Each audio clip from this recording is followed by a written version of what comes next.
Hello, welcome to the Trews. I'm Russell Brand, fashion impresario and sweatshop king. The Daily Mail have turned their attention from their 1930s style support of fascism, which they explicitly did, to quite rightly, in some respect, well in every respect, pointing out that the people we were using, not to make these t-shirts, glorious thing, but the people we used to make this sweatshirt, we're getting them made in sweatshops. Look at it, it's a really brilliant sweatshirt. So I really like this, but it was apparently made in a sweatshop. Now, obviously I didn't know that, but the company we used, even though we got assurances that they were doing it ethically, aren't doing it ethically. I mean, what can you do in a situation like that? What you can do is use it as an opportunity to destroy old Russ, who is admittedly a show-off and an extrovert, trying in this instance to do something nice.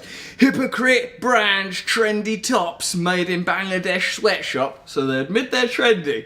Brand, who claims to be an anti-capitalist, I am, and advocates the overthrow of corporate tyranny, also promises customers that all profits from his merchandise go to charity and he doesn't make a penny. That's true, I don't make no money.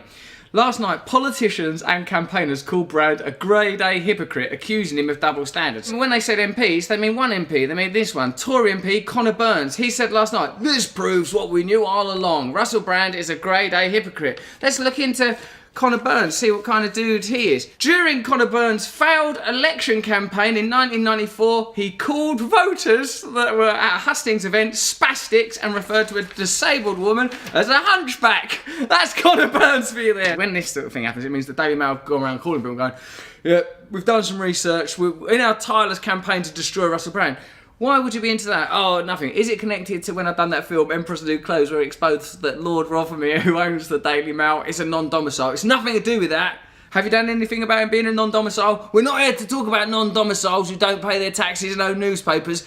We're interested in sweatshops and rights for Bangladeshi workers. You hear the name the Daily Mail and you think, Bangladeshi workers' rights. They're inseparable, aren't they? When someone in the public eye tells the truth, you've got two options. You can't destroy the truth because the truth is obvious. Like if someone talks about inequality or press corruption, corporate corruption, inefficient governments that are operating above big business. You can't, that's true. That's palpably true. So you have to destroy the person. So you go, right, what has that person done? Remember when I did the thing for the New Era housing estate?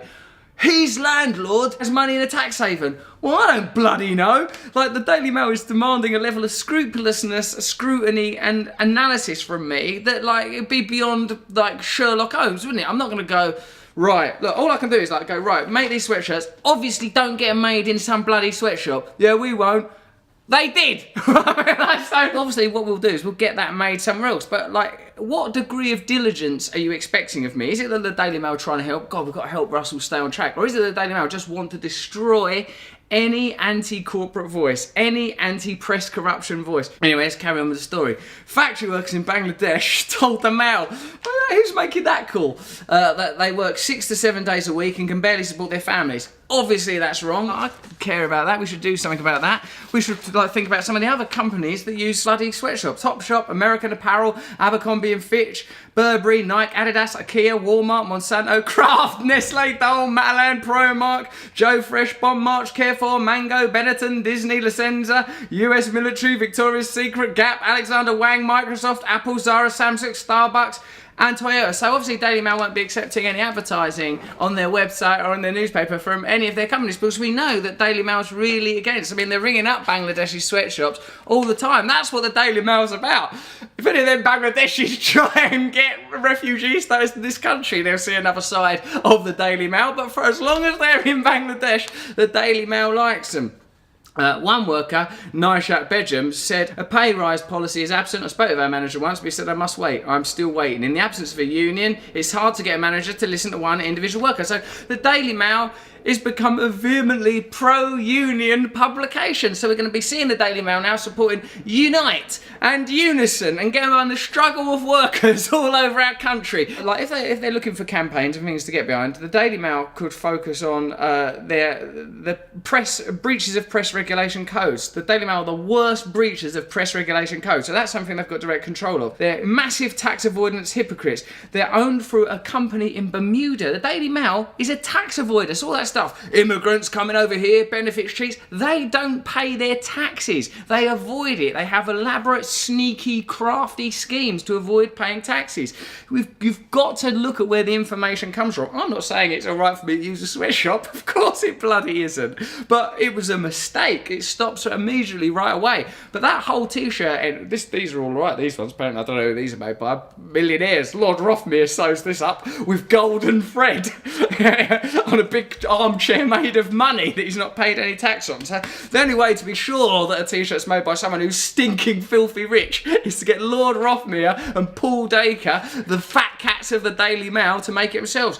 Paul Dacre, by the way, paid himself 1.85 million while sacking 500 Daily Mail staff. You know, that's another thing they could do something about. Look at these legitimate things. These are other campaigns that the new, socially conscientious Daily Mail can be getting their teeth stuck into. And I'm glad I've been part of the awakening of the Daily Mail. I'm glad that Paul Dacre is awake now. I'm glad that Lord Rothmere is awake now. And I look forward to my new comrades being on the front line with me, fighting for justice and equality, standing up to the rich and powerful and corruption wherever they find it. Now we're going to expect Lord Rothmere to give up his non-domicile status, Paul Dacre to take a massive wage cut and to reinstate those sacked workers, the Daily Mail to start explicitly supporting union workers and helping to campaign against all these companies that use sweatshops. Look at their logos now. If you see any of those logos in the Daily Mail, you know you're reading a hypocritical magazine. So I'm glad the Daily Mail's turned round. Crusading workers' rights Daily Mail, not taking the shillings of corrupt corporations, paying their own taxes, making sure Paul Dacre and Lord Rothmere start behaving like human beings. We're going to see it now. For once, it's not just the Trews doing the true news, the Daily Mail is doing true news too. Subscribe here.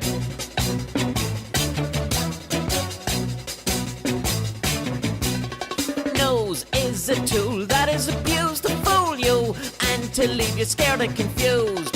Trews is like the news. If the news was true, I want some Trews. Let's have some Trews.